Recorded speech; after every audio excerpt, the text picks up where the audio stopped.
Welcome, everybody. My name is Leila Lipetrao.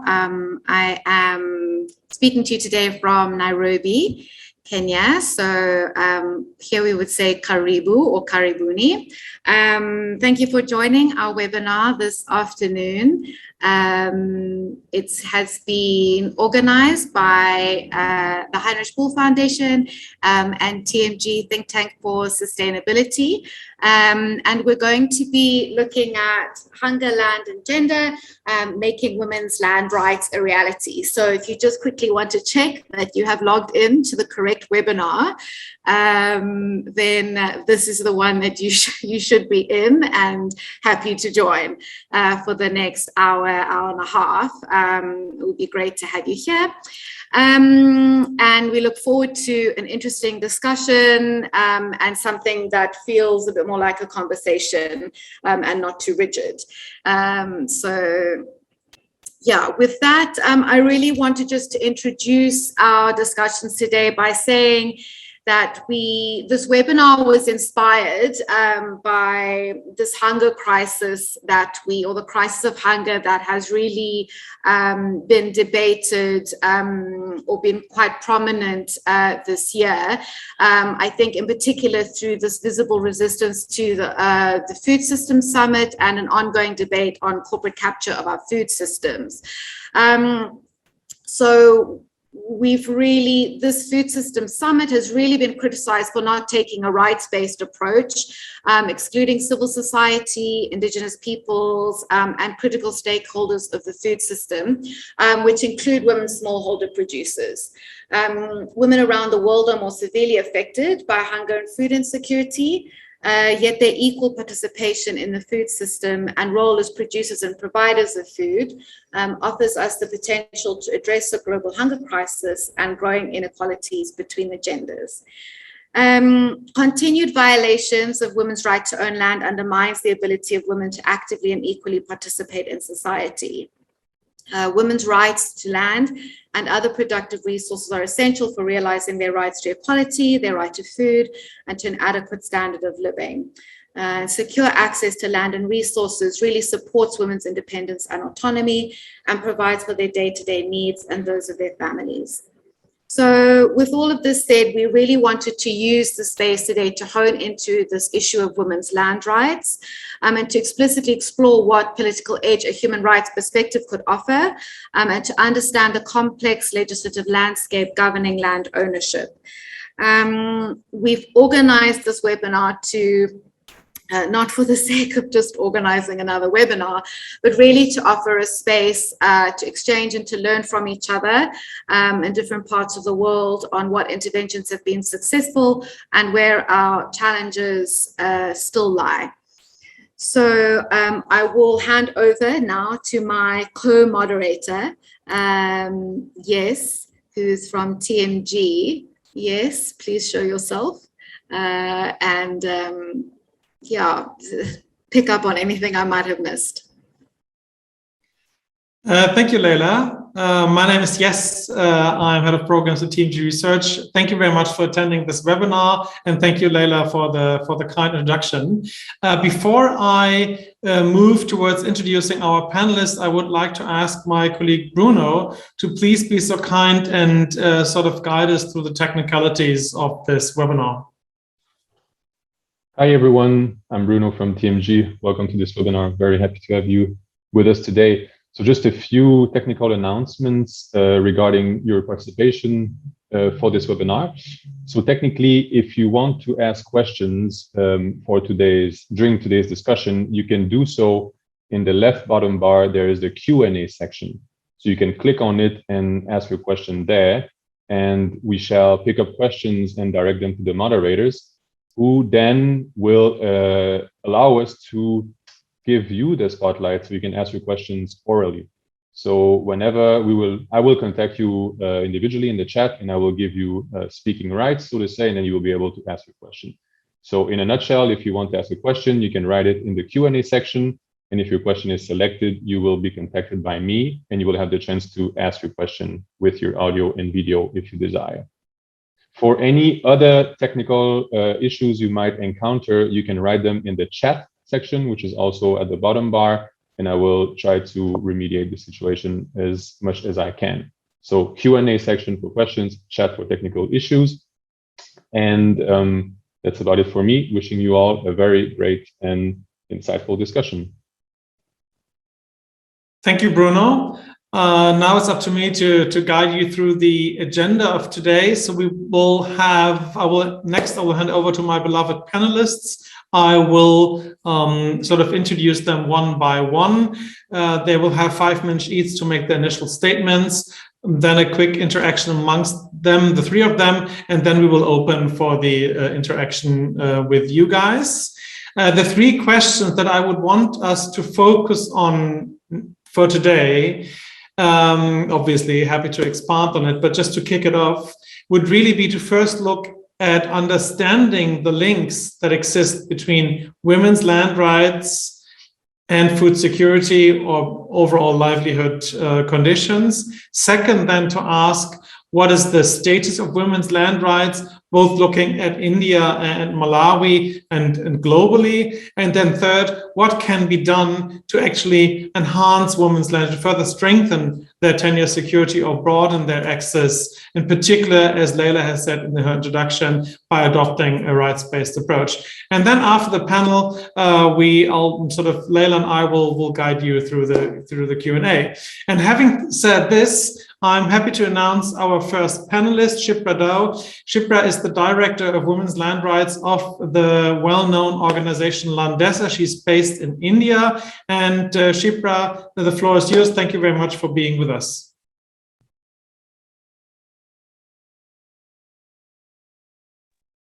And I'm afraid you're still muted, Shipra, sorry. Yeah, thank you so much, Jess.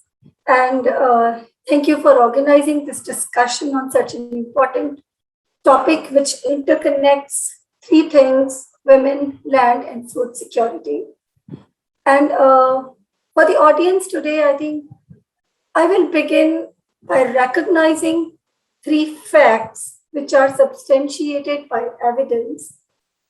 Fact number 1 is that stronger relationship with land tenure is a foundational building block for agricultural productivity, but also for economic and social empowerment of producer families. Stronger land rights doesn't only mean titled ownership, but also other arrangements such as leasing or informal user rights to community land. So when rights over land are clear, strong, long-term, and legally and socially recognized, farmers are more likely to invest their finances and labor in improvements to their land so that it sustains in the long term.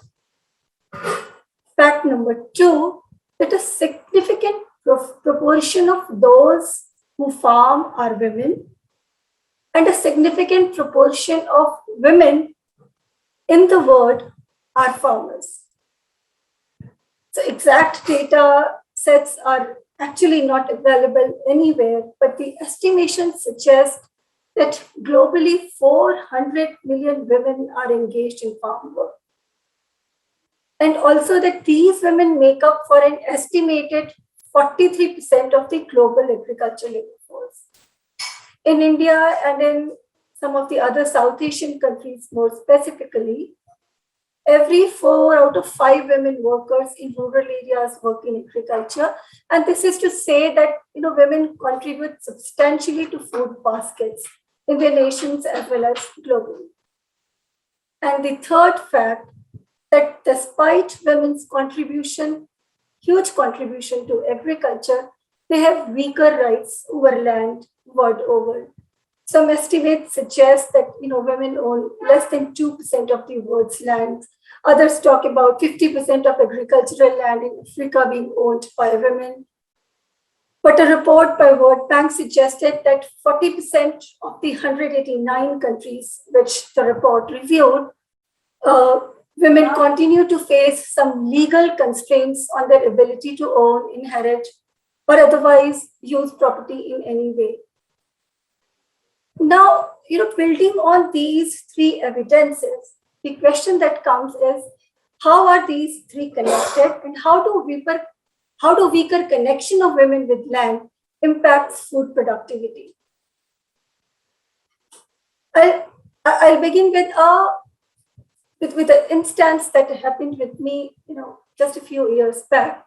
I was conducting training of a set of extension and marketing professionals in a big agricultural multinational. And when I began that training at the beginning, I just asked them all to draw a picture of a farmer. And not really to my surprise, 95% of them, they drew a male figure as a farmer. What do we learn from this?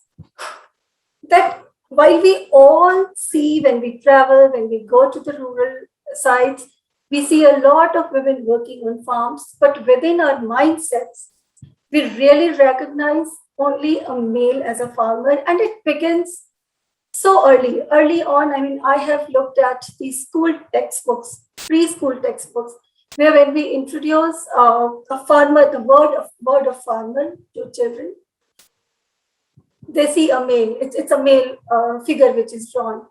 So our minds, at least in all of the South Asia, they connect a male with the word farmer.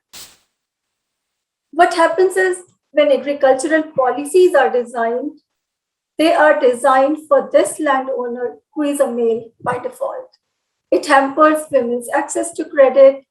It also hampers women's access to knowledge and technology, because I have seen it a lot of places, agriculture fairs, agricultural related advertisements, technology, all normalize the idea of just a male being the farmer.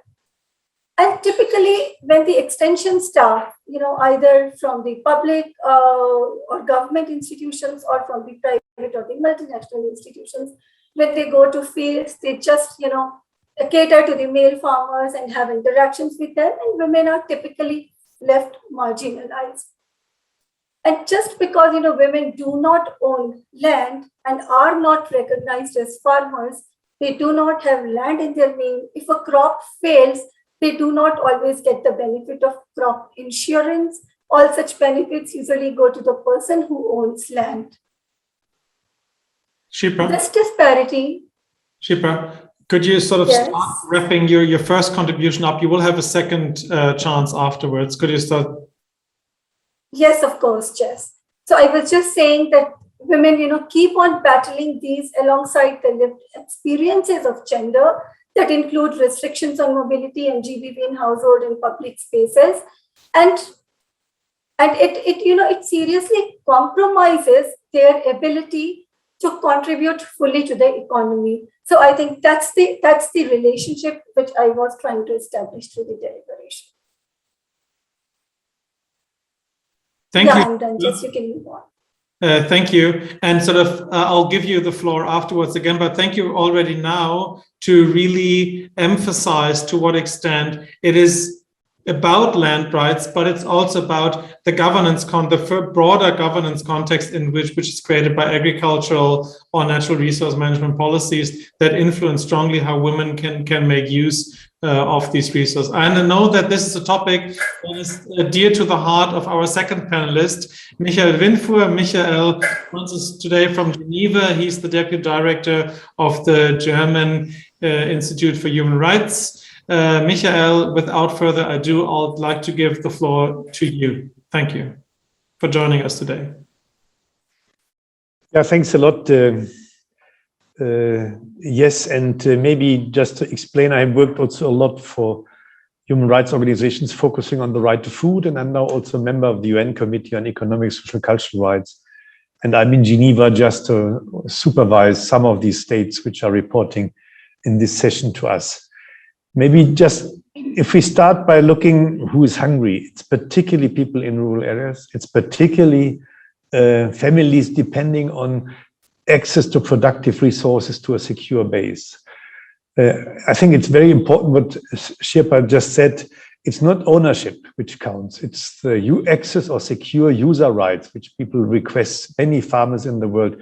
I think in Africa, more than 90% of all access rights are not formalized land titles. So there is a big need for secure recognition of access to productive resources for families. This goes hand in hand with an extremely weak infrastructure of institutions in rural areas, which work normally for all farmers to a detriment. No land registration, hardly any reliable support to farmers, difficult access to credits, land banks, or hardly any support to marketing, no weather information. All this is extremely weakened and is also a result of maybe 10, 20, 30 years of, let's say, agricultural advice, which was always solving up these state institutions by privatizing these type of functions, particularly also supported by the World Bank and other actors. And when you have already these weak institutions and it comes then to the situation of women, I fully support Sirpa's understanding. They are particularly discriminated in the access to all these institutions. They're particularly discriminated in having a secure access to these productive resources. And it starts by being hardly recognized as a landowner formally, even as a partner in a family or in a larger context. But it's also a lot of hidden or clandestine access forms which are there and negatively affecting women's farmers. Yeah, they might use parts of the almend of a village, which is not recognized. They might use parts of the forest to gather fruits. So there are so different forms of using, and very often the women are those who are not registered, even in traditional or customary land distribution systems, which are often headed to the male, but the male is maybe absent working in a city. So then the problems begin for women farmers, particularly affected by this.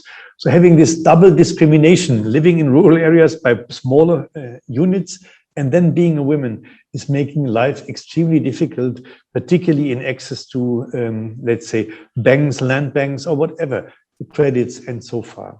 And important is by this, it's often the combination. There is a de facto, a de legal, not good position of women on many national, let's say, regulations or policy frameworks. But it's also the de facto discrimination, which goes hand in hand, that even if you might have a legal recognition, which is okay, still in the practice, you have a lot of problems. Therefore, I think what people like me and others who work on the right to food was pushing for was a recognition of the importance for having a fair registration of, let's say, land user rights. And I think with the voluntary guidelines on governance, on responsible governance of tenure of land, we were able to develop such a legal tool after the World Food Crisis in 2008 and 2009, when it was visible how important is it to register or to support poor people's access to the productive resources. And with these voluntary guidelines on responsible governance of tenure of land, forest, and fishery, we have a tool which describes what states should do in order to make sure that these, let's say, discriminations can be overcome, this neglect can be overcome.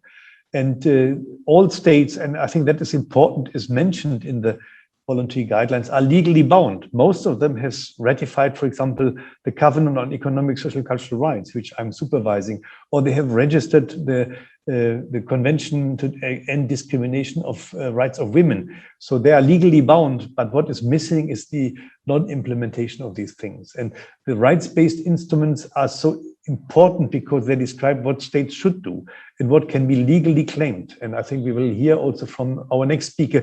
She works with a sister organization of myself. We claim these economic, social, cultural rights in Germany, but you claim it in Malawi. I think that is important. We have to use these tools because they bind legally states, and you can get also court decisions which can support and make sure that policies which are not adequately addressing the situation of women, which don't aim to overcome the neglect and the discrimination which are based behind women, to be ended or have to be changed. Just to say, for those women who are not on the farm, who are farm workers, the situation becomes also difficult. They have a gender pay gap, a large one. They're very weak because they work in the informal sector. So the discrimination is extended also to that sector, just to say this. Yeah? So this is also to be worked on to overcome the neglect or the discrimination of women in rural areas. Thanks for the moment. Thank you, Michael. And again, you'll have a chance to respond to the other speakers in the second round. Last but not least, and Michael has already introduced her, is Habiba Osman. Habiba is the Executive Secretary of the Malawi Human Rights Commission.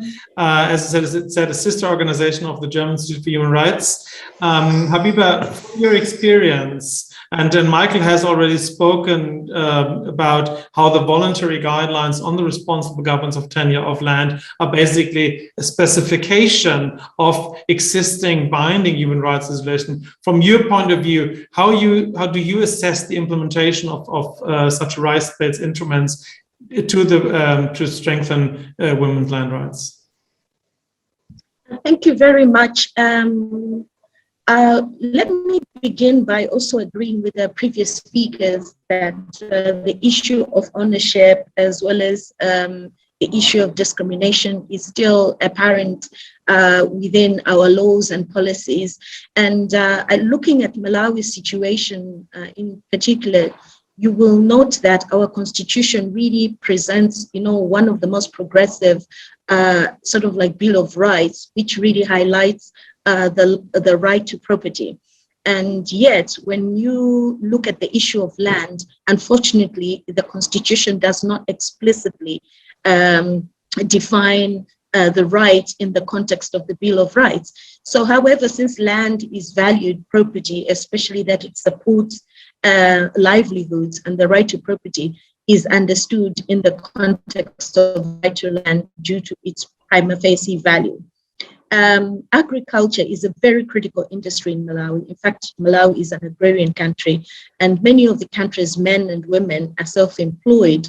So they work primarily on subsistence-oriented family farms. In fact, subsistence farming is the single most important source of income in Malawi. And so agriculture really does play an overall role, which comprises 30% of the country's gross domestic product, helping to drive the economic growth. However, when we look at the land ownership in Malawi, it's multifaceted and depending on the mode of acquiring the same. So customarily, land is offered to users by traditional leaders without paying for it. And land can also be acquired through obtaining a lease tenancy through the ministry that is responsible, the Ministry of Lands, depending on which land an individual applied for.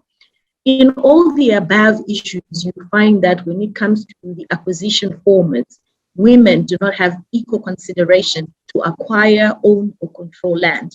And over time, the Commission has received complaints of land rights violations. And we've also done studies countrywide to really look at the land disputes that are rising. And mostly you find that these land disputes are coming from women, widows, and also women that are divorced over discrimination in as far as land acquisition is concerned, ownership and control is concerned.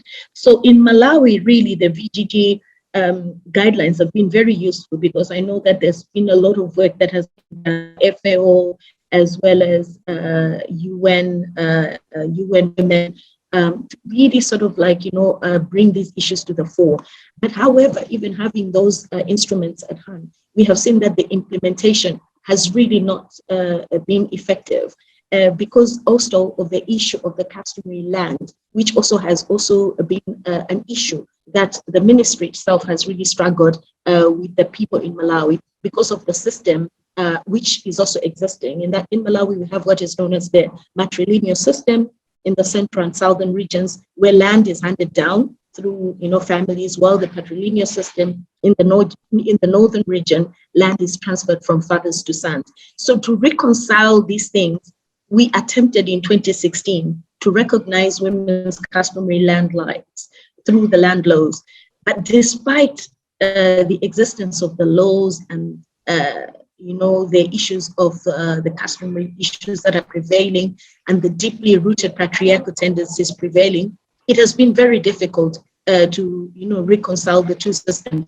And the status quo prevails because under the matrilineal systems, for example, decision-making powers on land and ownership and control lies with the male clan leaders. So just as the previous speaker had talked about the discrimination, it's still existing. But we hope that with the guidelines and also some of the instruments that are coming up, like the new instrument of 2016, these can be operationalized on land governance so that they can translate into issues of addressing discrimination of women from enjoying their equal rights to access and own and control land.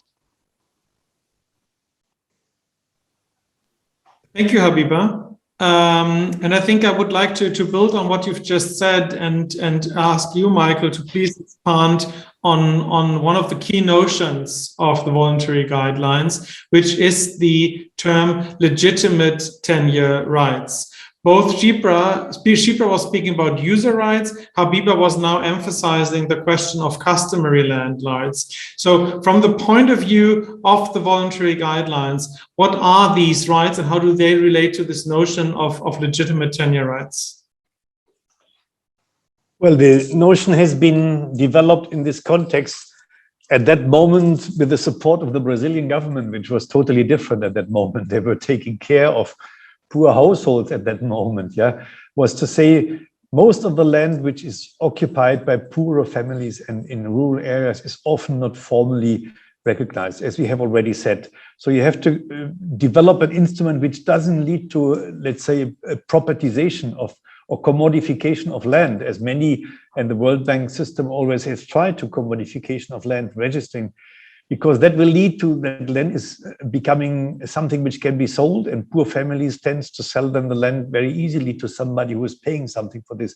Important is that the forms which are there in using and having access to land, it can be an undocumented customary title, it can be a user right, they should be legally recognized by states. So the voluntary guidelines say, by saying states should have a very careful registering of those who are using the land, they should be protected, all forms of use. So I think that is important, therefore the title legitimate. So those who live there and use the lands and resources since some time. So when they first needs to be registered, and then they can be also carefully be administered so that they're not can be cheated when, let's say, any form of dealing with these land resources happens, and they should be protected when any type of land transfers is happening.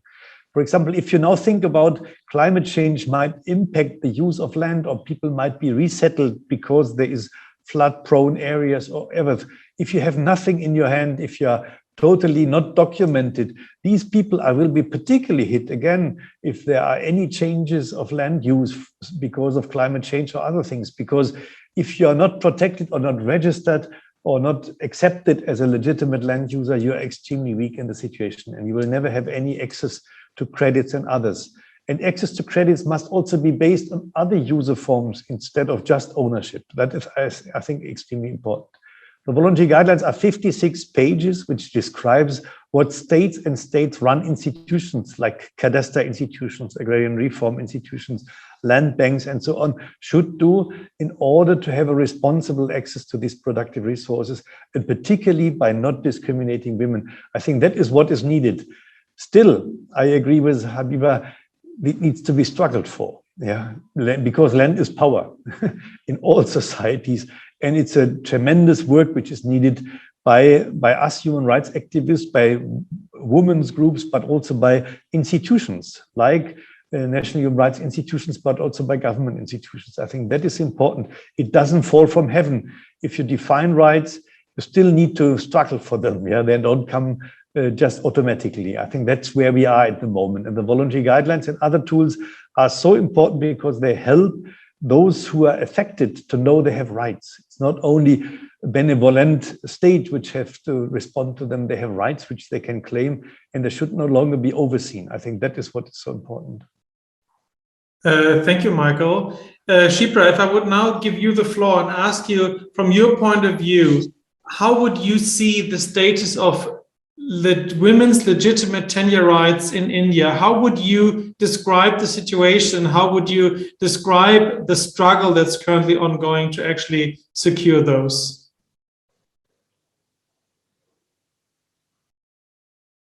Shipra, if you're there, I would truly love to hear your point. Otherwise, I'll first hand over to Habiba.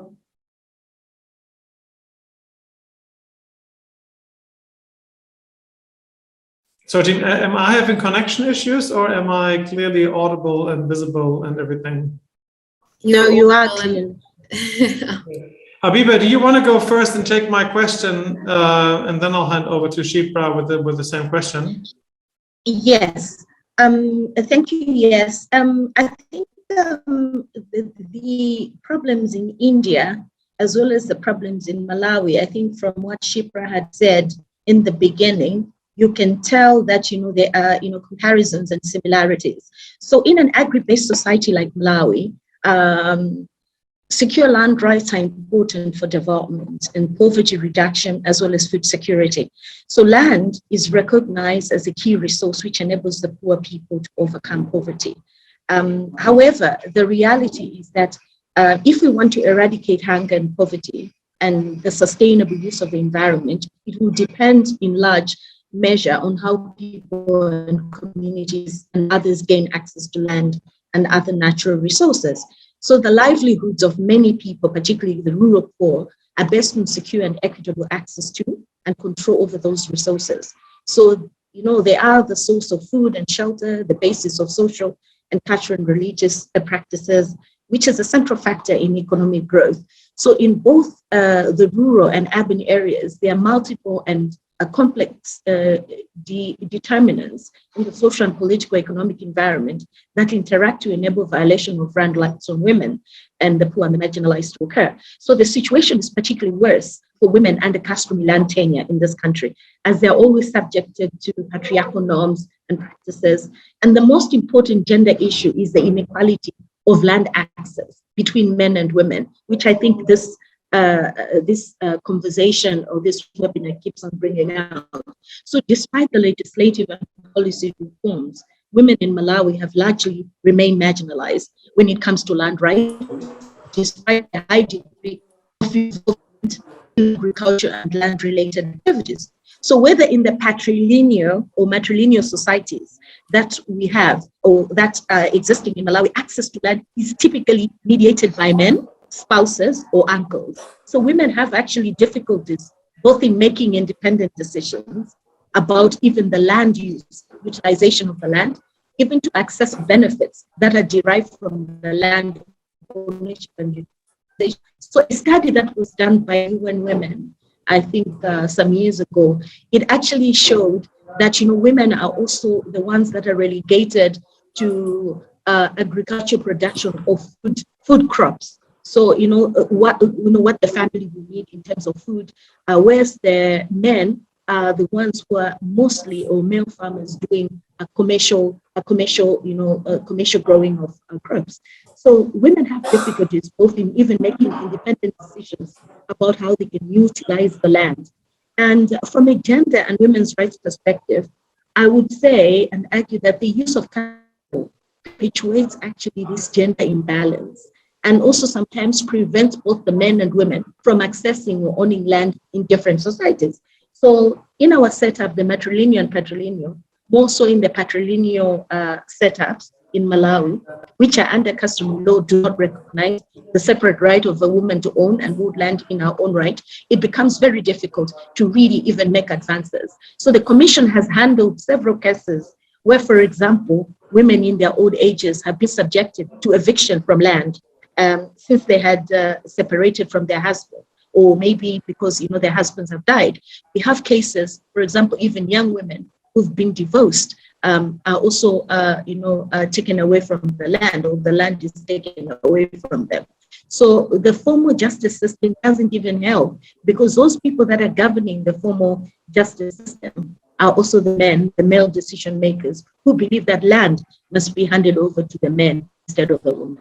So these are some of the issues that we are struggling with as a country. But under Malawi's formal law, women and men, though they have the right to own the land individually or with others, still the land is owned by the males. So again, these are some of the problems that I wanted to highlight when you asked, how do we see the issue of women, especially this non-ownership, as well as the discrimination that is entrenched in custom as well as in the law.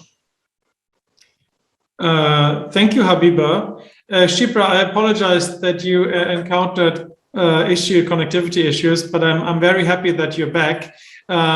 So basically, I don't know to what extent you were able to cover what Habiba had mentioned. I think if I may very briefly paraphrase or summarize, I think Abiba was outlining the challenges that women face both under customary as well as under formal systems to actually access land, and the particular vulnerability for women that exists if there is a change in marital status, be it because they divorced their husbands or are being divorced, or because they will become widows. How does this situation and the whole overarching question of legitimate tenure rights of women, to what extent can you relate to what Habiba has just alluded to? Yeah, sure. So thank you, Chess. I think, the challenges around women and land are just the same to a great extent. I will pick up just a point which Michael said earlier, and he said that, land is power. So I think, land is such a powerful tool that the patriarchal title around this is so very strong. It's so strong that it is embedded in laws, it's embedded in policies, it's embedded in customs and practices. And to be really precise, it's embedded in our mindsets of families, mindsets of people themselves, women themselves, mindsets of institutions, mindsets of policymakers, everywhere.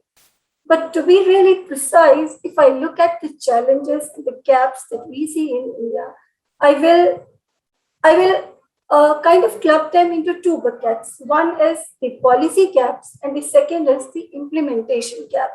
When I look at the policies, so just because, we just see a man as the natural landholder, we think that, it's like kind of just cannot be changed. And we do not recognize women as independent individuals. Our mindsets, our policies consider a man as the default head of the households. So most of the policies, whether they are for land ownership through government land transfers or through purchase from market or through inheritance, they all are kind of patriarchal and have those elements embedded in them. But in India, particularly, if I look at this landscape of inheritance-related laws and practices, it's particularly complicated. It's complicated because agriculture in India is a state subject. So all the 28 different states that we have in India have different policies which govern agricultural land. And inheritance happens to be a subject of concurrent interest, which means that the central government can also legislate on inheritance aspects, but the state governments can also legislate on inheritance aspects. As a result, what happens is, a woman's right to inherit land change with her state, with the marital status. It's different if she's married, it's different if she's unmarried. If it's different if she is one state, it's different if she is another state. It's different if she belongs to the Hindu religion, it's different if she belongs to the Muslim religion, and henceforth and so on. And it's also different if, the property is the residential property or if it's the agricultural property. So as a result, there is such a complicated web of laws that for a common woman, it's difficult to determine even, which law applies on her. While for men, it's just one thing which is true, that they are the natural inheritors of land. So, that is the kind of the stark difference in the policy and the legal system. Now, when I come to the implementation next, I think I see gaps, and again club the implementation gaps in two buckets. One is on the supply side and the other is on the demand side. On the supply side, if I would say, from the government and the authority side, also there is a lack of awareness about whatever progressive amendments that have been made for strengthening women's land tenure over the years. I have worked with a lot of land department officials on ground, and I realized that even the little provisions, the smallest provisions that are there by the governments, which have been made, of course, because of the governments, national governments being signatory to a lot of global obligations such as SDGs and PGDs, etc. But still, at the ground level, there is an absolute lack of awareness. Second is, even when they are aware of the provisions, there is a lack of capacity to implement the existing provisions on the government official side. And third is, of course, there is a lack of political will because, again, the land is such a powerful tool. It's such a transformative tool. I see it that way. And when I look at the challenges on the supply side, on the demand side, I mean, with the right holders, with the women themselves, I think, again, there are gaps related to awareness. Women many times are not aware of their own lands. There, again, are gaps related to capacity. Where do women go when they have those, when they know that they have rights? There are no mechanisms for them. There is not a supportive ecosystem around. And then finally, at the demand side, I mean, the social and customary norms, they create such a rigid, web around women that it becomes difficult for them to assert. There is a culture in which assertive women are just not regarded. They are demeaned in the society. So assertion becomes all the more difficult. Nonetheless, I think, as I outline these challenges, I do think that there is a way out, and that is the fortunate part of it. I have seen things working on ground, when we work with the government officials and you work continuously with women on ground, when you work with various stakeholders, I think all these efforts which we are making at the global level, they come down to the ground level as well. The process is difficult. The process is long. I think the true solution lies in traveling the long distance and making whatever it takes to make the entire ecosystem more gender responsive, but still to be really clear on ground on things related to land. I think it's important that we review all the land laws from a gender lens. We make consistent efforts to sensitize government officials. We make consistent efforts to keep good data around, women land ownership. These are some of the key things. There is a lot more things if we can.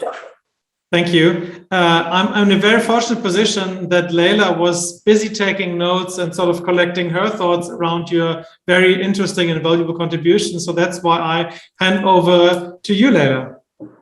Thank you. So I feel like I'm learning a lot, as I'm sure many of us are. Michael, you have to go shortly. So I just wanted to use the chance while you're with us. Voluntary guidelines, I mean, it sounds like from Habiba that in the case of Malawi, they've really been used successfully and as a basis for women to file cases of violations. But voluntary guidelines, for example, in Kenya, I mean, I have experienced them around the right to food, are just that, voluntary. And they're sort of put into the constitution, domesticated, through the constitution, that this is something the government would respect. But then it becomes very difficult for some public litigation, for example, in the High Court or in local courts, which is the first point of entry for, as Shipra has said, the common woman or the women's organization. So I just wonder if you've got any experience on this, that how, or if you've just got any experience of this in any context, that how we could take some sort of legal action if indeed voluntary guidelines are ignored or just overlooked. Well, I started by saying these voluntary guidelines has been developed to make of 50 pages clear what is in the Covenant of Economic, Social, and Cultural Rights, which is a binding treaty for Malawi, for India, for Kenya. It's not just extra things in any voluntary agreement. It's a binding human rights setting, which is also based on the institutions, on the constitutions of your countries. So the question is, what can be done to overcome that certain provisions of your constitution or even human rights are so rarely implemented for women. I think that is what we are discussing. Yeah, and it's not automatic then if we have a new law that it is implemented in a way that helps women. Yeah, if you go to a court in India, 20 years it takes before a land conflict is solved, and if you are waiting for your inheritance rights, you might be forcibly evicted in between. Yeah, so particularly for women, the courts often don't work, and the same has been described by Habiba. On the other hand, there are good examples, or some examples at least, of the Kenyan National Human Rights Commission who had some successful cases on land rights recently. So we have to become more active in this, yeah, and we have to look for allies. There is also some institutions in India who have invoked the right to food at the Indian Supreme Court already. So I think we have to go this way. It doesn't mean automatically there's these type of inbuilt power structures, patriarchy, and power of land can be overcome so easily, but we have to talk about this. Yeah, and for us, it might be something which is apparent since many years. But if we maybe look at the UN Food System Summit, which has happened, they were talking about new techniques, about pesticides here, GMOs, food. This is all not important if we want to have a sustainable use of land. We have to, maybe it should have been a summit discussing women's access problems to productive resources as maybe the key for finding access to sustainable solution for land. Yeah. We are always talking about other types of sustainability. We talk about carbon sequestration in Glasgow now in the climate sector. But I just recently spoke to Friends of the Earth in Cameroon or some other institutions who said, well, there's now Total buying a lot of lands and transferring agricultural land into carbon sequestration plots where they are growing acacia trees just to offsetting and make their own company balance 2050 carbon neutral. So there's a new wave of maybe coming also of sustainability instruments, which might again work against those particularly vulnerable. So we have to be very sensitive, and it's always the same issues we have to overcome. We have to overcome rural marginalization, in particular the situation of women. And I'm so sometimes frustrated that it's so difficult to get it at the, let's say, large attention of climate negotiations and also the UN Food System Summit, that these things are so often overseen. And I think that is why we have to struggle internationally, but also nationally, that these things are no longer allowed to oversee, because they're still the key as the last 20 years, still the key to overcome hunger. It's still the key maybe to sustainably use resources, because it's smallholder farmers, agroecology, which are the answers to what we need on soils. And if we don't take care and invest enough into the institutions and into the political discourse behind this, we will fail again, and we will have very nicely made carbon sequestration programs sold at the climate negotiations, but it will not help to overcome hunger at the local level. So I just want to say it seems to be so old issues, but we have to agree we can't get them away. We can't get the leeway to this. So we need to implement human rights, particularly for women in rural areas. Yeah, I mean, my reading of this is one of the problems is that the issues are thematically siloed. And I think this is, I work on a right to food program, and, we'll be talking to people around agroecology and food production, but the conversation around, women's secure access to land, women's land rights is something that other people deal with, which brings me somehow to my next question. Michael, you've mentioned twice now, this is a struggle, groups need to struggle for the protection of human rights. And that we need allies. And I wanted to ask Habiba, just to invite you to speak here, to what extent do you think that this struggle for secure land tenure can be located within the feminist movement?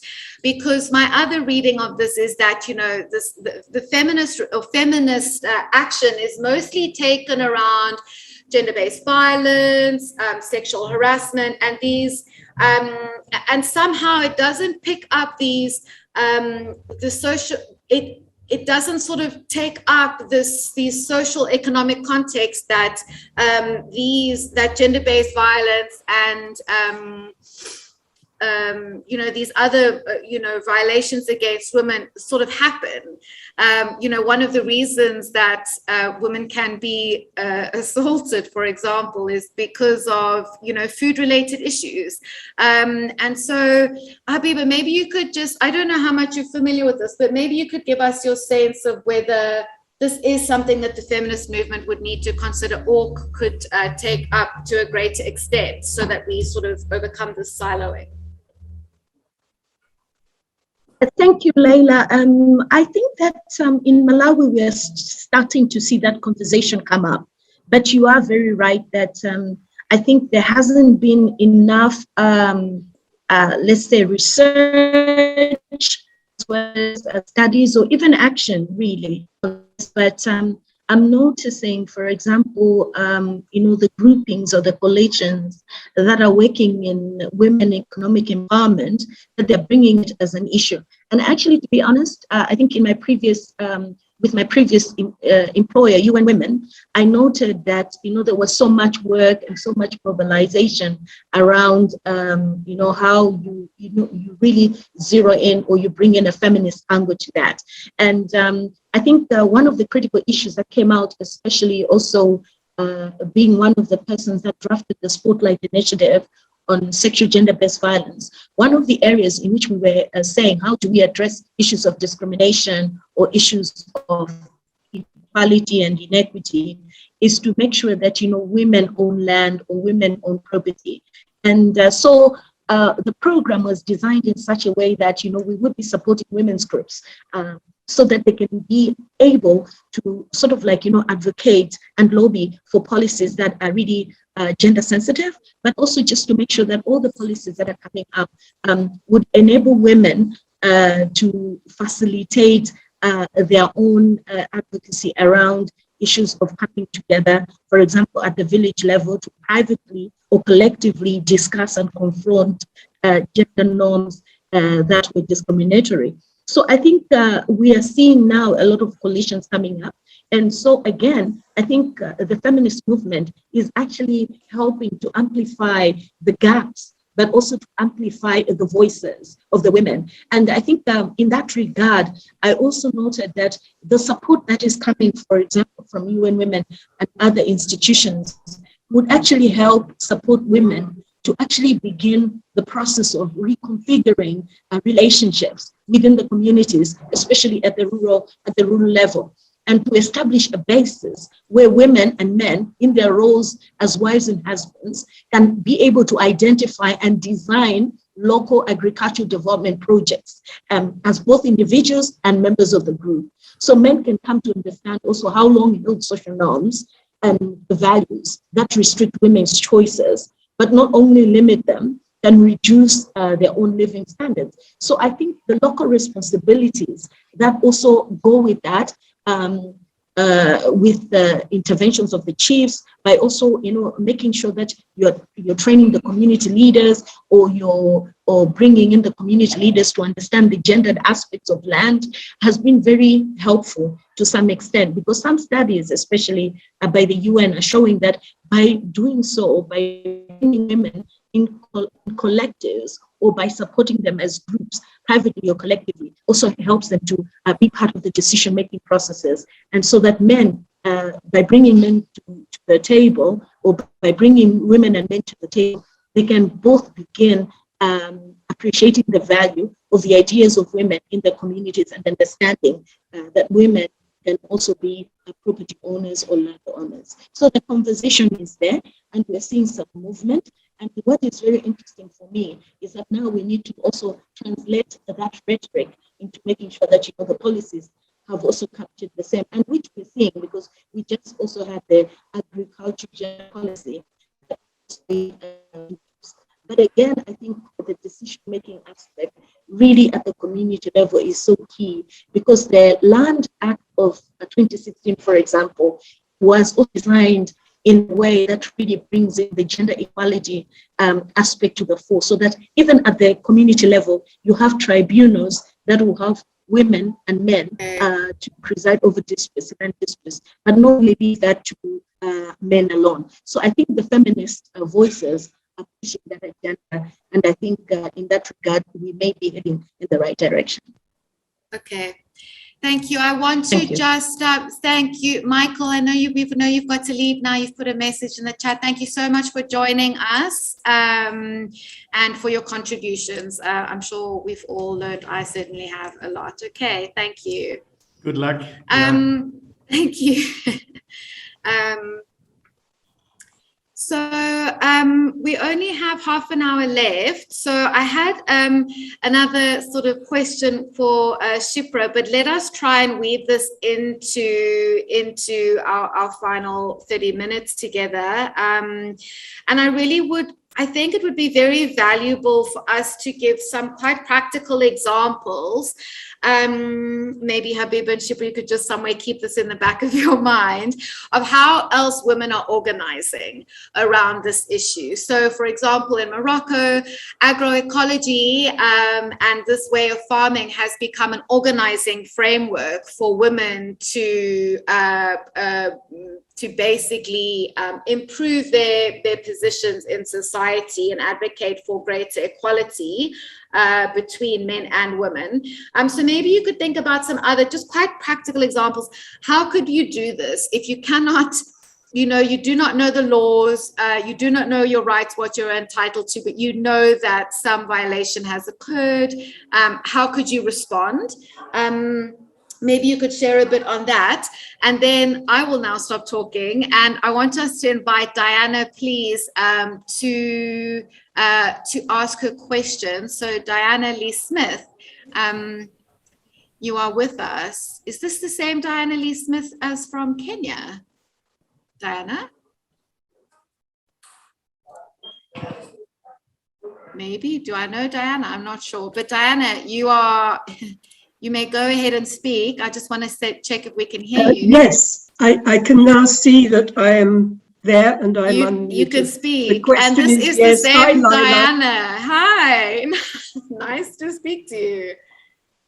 Yes, I am in Nairobi. Okay, Karibu, Diana, please. Please, if you could just share your question for the panelists.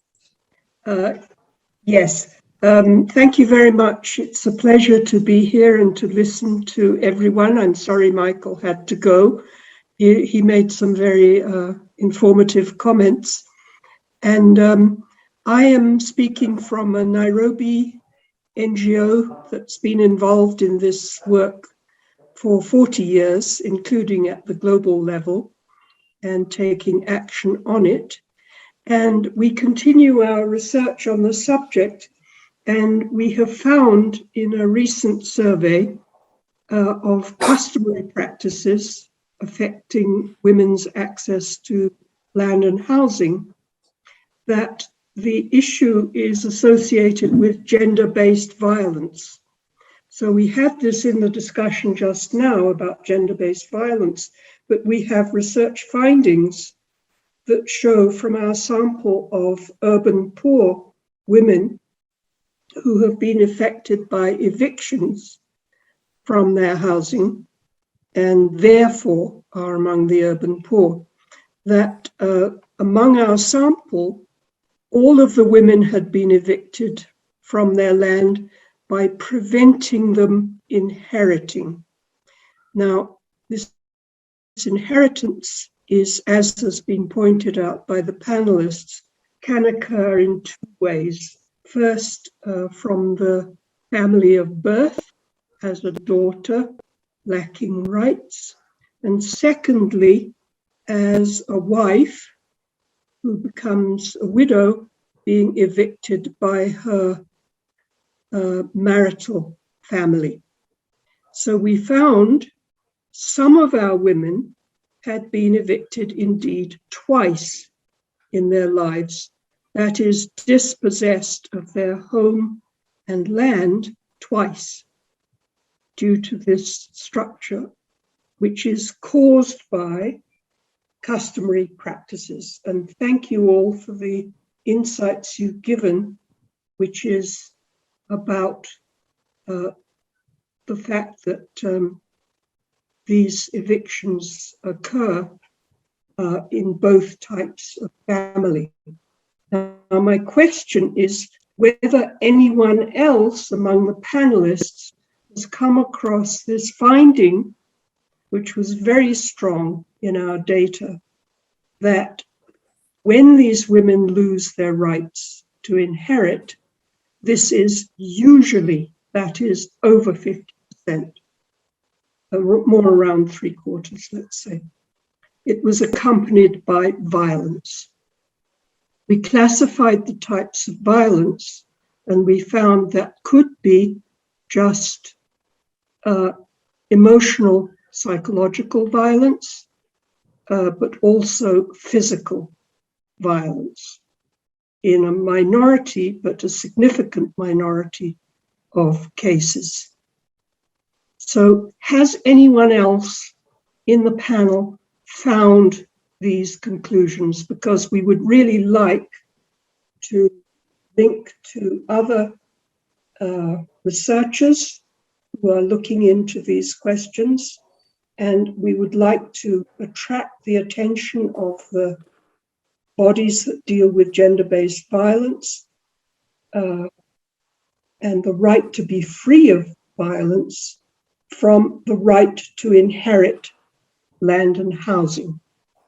So thank you very much, and I'd be very interested in the panel's response.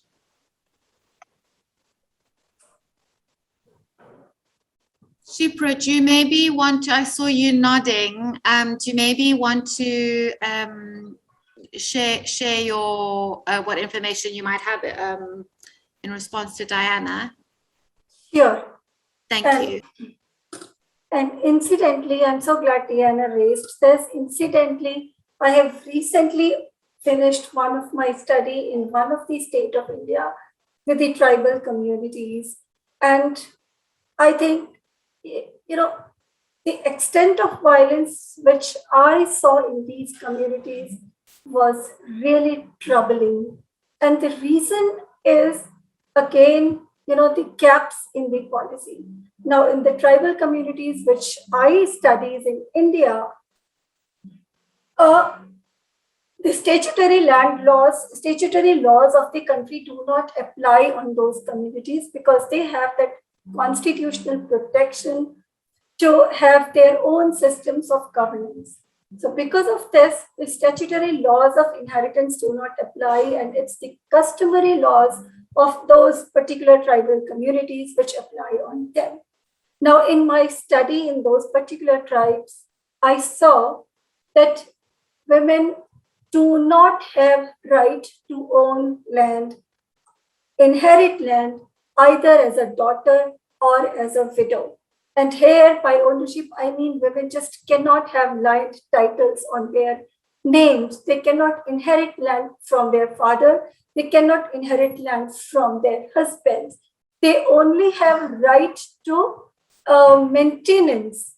I mean, they can live in the house of their father, and as long as they are alive, they can be receiving maintenance. They can be living there and receiving fooding, etc. Now, again, Diana also talked about eviction twice, once from the parents' family and the next from the husband's family.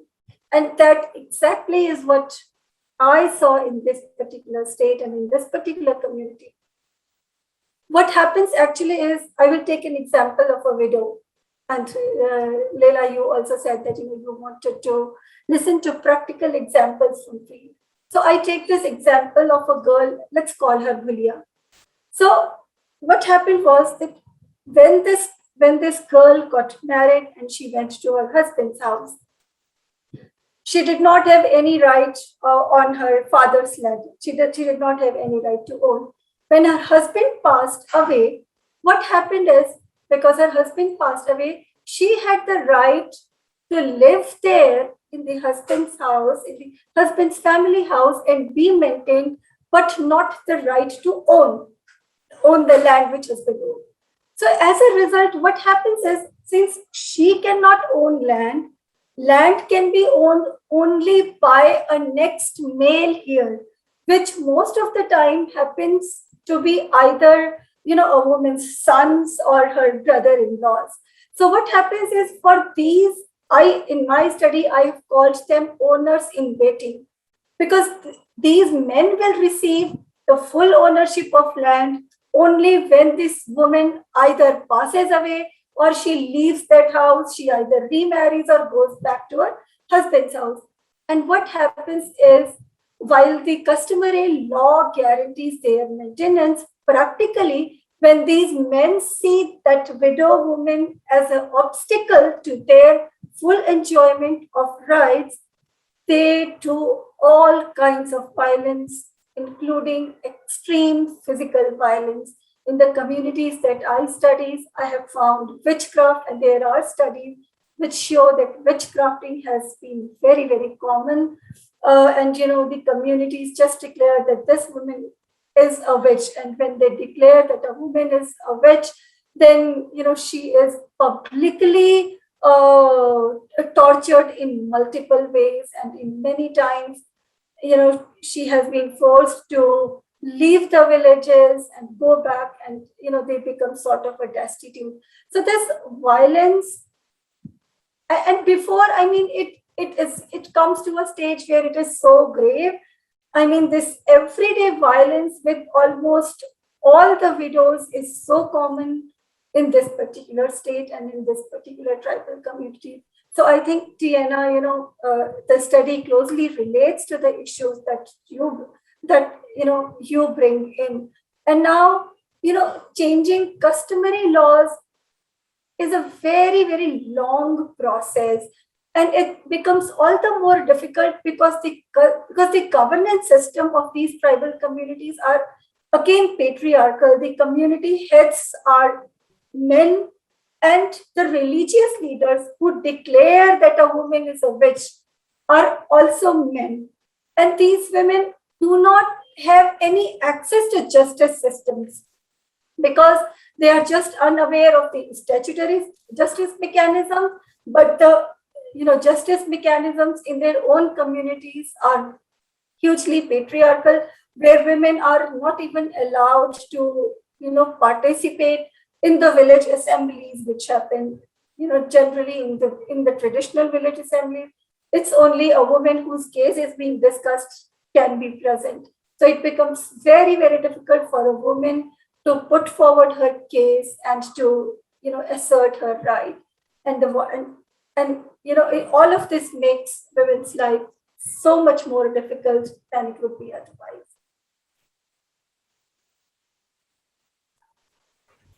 Thank you, Shipra.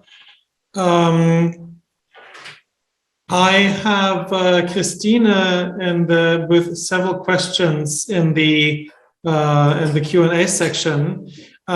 So Bruno, why don't you invite her to join? And in the meanwhile, I think, Shipra, so we have been very clear in outlining the challenges that exist. I think Leila had already posed the question, to what extent by organs, or either by agroecological movements or maybe making this part of feminist movements, how do we sort of push the needle ahead? What are the actual women-driven movements that are there that sort of have made progress in changing these challenges that you've alluded to? And maybe a brief answer by you, Shipra, and then Habiba, I would like to hand over to you while Bruno admits Christina to the panel. Sure, Jess. And I will share some of the examples from my own experience on ground in India. I think first and foremost, it's really important to research the challenges, to clearly outline, clearly state where the gaps are. Often when we talk of policy gaps, it's if we are talking in generic sense, like these are the policy gaps, it becomes difficult to address. But really looking at each land law and policy through a gender lens, and then making sort of a pathway, what are some of the immediate changes which can be made, what are some of the easy changes and what are some of the difficult changes to make is important. I have seen those changes happening in India over the past 2 years. Inheritance laws have gotten changed. data keeping systems are getting changed. So changes do happen. But on the women's side, I think the best example that we have seen working is in collaboration with the government mechanisms. Landesa focuses a lot on collaborating with government and building capacities of government officials to implement, policies through a gender responsive lens. In several states, we have collaborated with government mechanisms to go to large number of women, millions of women, I would say, and conduct land literacy classes for them. When we conduct land literacy classes for them, and when I say we conduct, we do not directly go to land, we just build the capacities of government officials to conduct land literacy classes for women. When women are aware of their own rights, they are able to assert and they are able to secure, they are able to see which documents are needed, they are able to assess where they are, and they are able to assess what needs to be done. And simultaneously, when we work with the women, I already highlighted it's important to work with government officials. So we have been conducting literacy classes with, government officials as well. And we see things happening that way. Okay, thank you. So this was really like working through the government side and raising awareness of women's land rights. I think sort of raising, from my point of view, in my experience, raising awareness is one thing, but how can movements or civil society organizations actually contribute to accountability? I think, Habiba, that's where I would like to hear you next, but we have one participant, Christina/Inka, who has questions. So maybe I take Christina, Inka first, and then Habiba, you can brace yourself. You will be the ones to please answer these questions. Christina, Inka, you're next. Hello. Sorry. Thank you very much to everybody on the panel. It's very interesting and a very important discussion. I'm really enjoying it. My name is Inka. I'm just using Christina's account, but we work for the same organization, so in the same team. So my question would be, Spira, you already answered part of it, but you mentioned earlier that there are other arrangements of land ownership for women. And I was wondering if you could please explain alternative models or positive country cases if known. And another question I have, how can women be supported by local initiatives in the very practical terms? Like are there any examples, and are there institutions that women can access in terms of legal support and advisory? Thank you.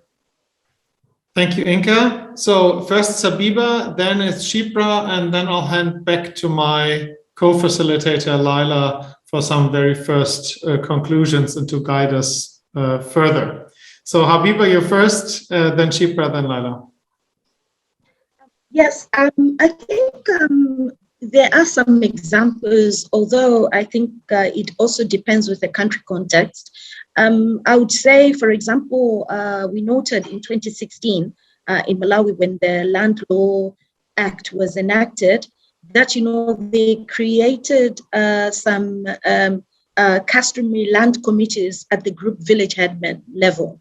So for countries in Africa, and I think those that have now legislation on land, you will find that if they are looking at it from a gender lens, the gender considerations would be that the composition of those that are making decisions, for example, in terms of customary land, you should have committees that would really have equal numbers of men and equal numbers of women. So taking the example of what Malawi has done, which I think is a best practice, and we need to scale up on that, is the creation of a customary land committee, which is really chaired by a group village headman.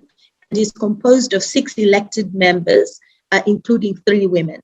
So basically, these land committees will be in every district. And these ones are meant now to be looking at land dispute resolutions. And basically, one of the key roles as well is to make sure that as they are presiding over these disputes, issues of joint ownership and registration of land in the event of death should also be addressed, because as I said earlier, that one of the key things that we noted was that when a man dies, automatically the woman, depending on in the context where she's living, especially in the patrilineal setup, she would lose land.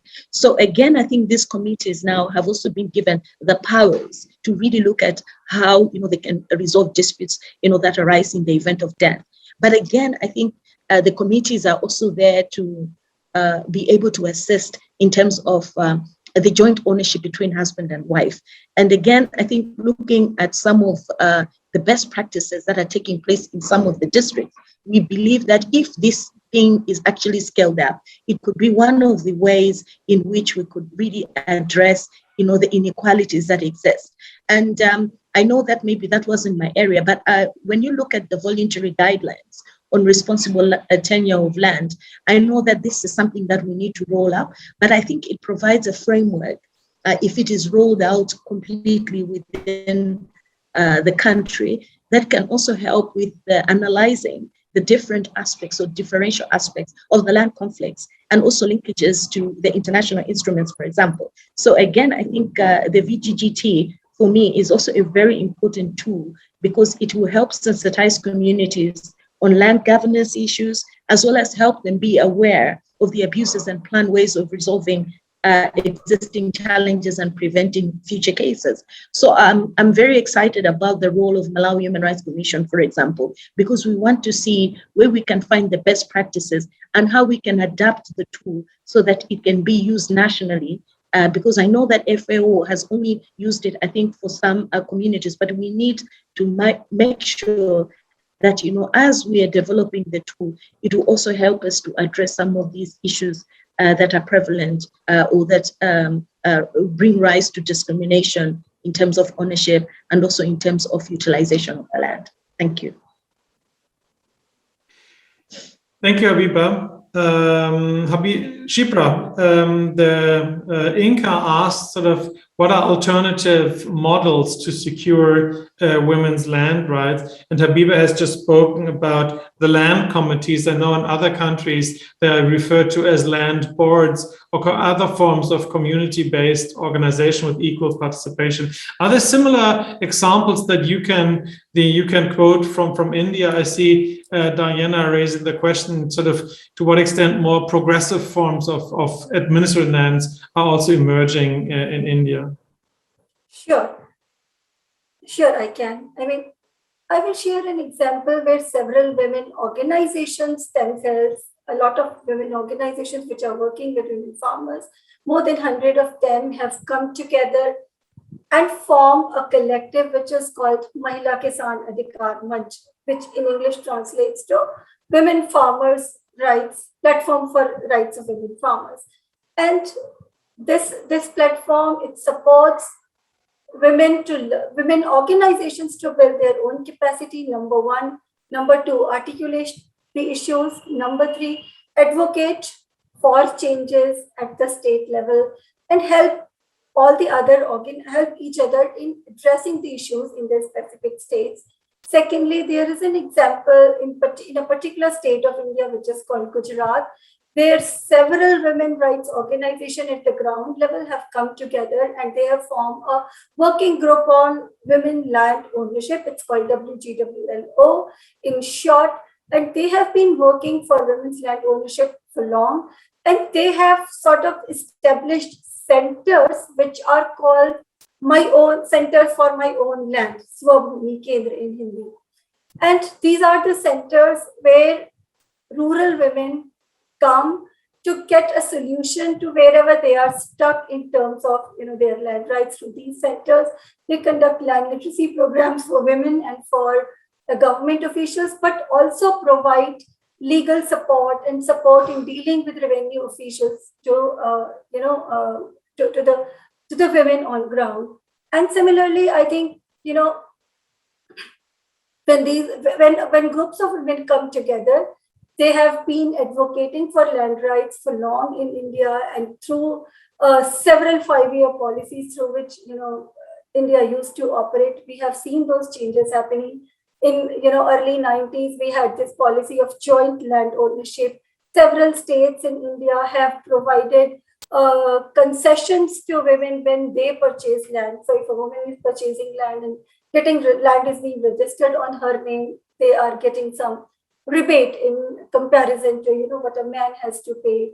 And then several of the states have come up with the policies where whenever a government land is allocated, it's always allocated on joint names. So these kinds of examples have been there. These kinds of policies have been there. They really are they really are implementing differently in different states, but largely, these have been the positive changes which we have seen over years in India. Thank you, Shipra. Leila, we have 5 minutes left. Do you feel like drawing any first conclusions on this interesting yet challenging topic? Yeah, I mean, yes, you'd said that 90 minutes would go quickly, and I didn't believe you, but it's really actually flown. So I would want to say that I feel like what I've taken from this webinar today is really maybe 3 things. The first is that land seems to be a starting point for many of the issues that cause inequality or lead inequality. And if we want to address some of these other issues like GBV, food and nutrition security, malnutrition, that we really need to look at, or a starting point really needs to be on women having secure access to land. So this would be one thing I've taken. I think the other thing is that I shouldn't be, or maybe we shouldn't be too skeptical about the utility of voluntary guidelines, because it really does seem to be that these guidelines can be used to make a case and to really take action around land violations. And I think we've really drawn a lot from Habiba, your experience there in Malawi. And I want to also maybe say that, Shipra, I liked what you had said around owners in waiting.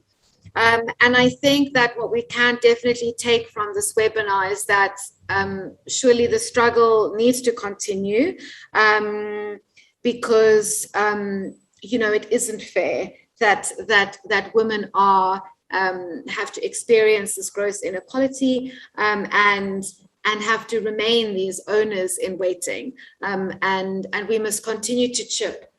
Certainly to chip away at the systems and the structures that uphold the status quo, the patriarchal status quo. So these would be my 3 walkaways. Yes. I'm not so sure whether I should be the one closing with your patriarchal status quo statement. Maybe not. I'll say the final goodbye. I think I'd like to get back to what you had said at the beginning, Leila, when you said sort of that you have the feeling that the discussions between food security and land rights are often disconnected or led in parallel. And I think this panel has really shown the very many ways how they are linked. And I'm very grateful for you panelists to really show how they are linked, and that, in fact, not only are women most affected by food insecurity, but also particularly vulnerable of being sort of alienated from their use or ownership rights. And I think on the question of what can be done to improve women's access to land, I don't know who of you coined the term, the ecosystem that needs to be created around the formal or sort of the rights to land, so that actually the whole institutions or the whole rural governance around land rights actually, so that women can benefit from the right, from social accountability initiatives, from let's say sort of venues where people can go to really, or women can go to actually claim their rights and find assistance in how they can approach their rights. I think this is really key, and I think this ecosystem that needs to be created to actually materialize land rights is something that from my point of view is really something where we think of moving ahead, where then the rights struggles that Leila had mentioned earlier really come in, because these rural governance structures will not be created overnight. They really require a struggle, as Leila has said. And with this, and having 1 minute left, Leila, back to you. So I want to say thank you. Is this the final now? Is this the final back? Okay, so Shipra, Habiba, thank you so much for joining us and for your time and your energy and responses, really, and just making the time to share with us. To all the participants, a few of you have dropped off already. I'm watching the count. Thank you so much for joining. There is a conversation going on around this issue on hashtag Hungry for Change on Twitter. Just realized I forgot to announce that at the beginning of the webinar, which is like a webinar 101 failure, but hashtag hungry for change. And yeah, I think if there's any other questions, I'm not sure the best way to reach out. Yes, if there are any further questions on this, is there a TMG email address or so the best would really be to use the hashtag and the okay. And I think the last one that I would say that the Heinrich Böll Foundation and TMG will continue to organize webinars on for change. The next one will be on food poverty in Germany, because it's not limited to sort of what is commonly referred to as the global south, but also the global north. And then we will have, so watch this space, we will continue having these Hungry for Change discussions. Okay. Thank you, guys. Bye-bye.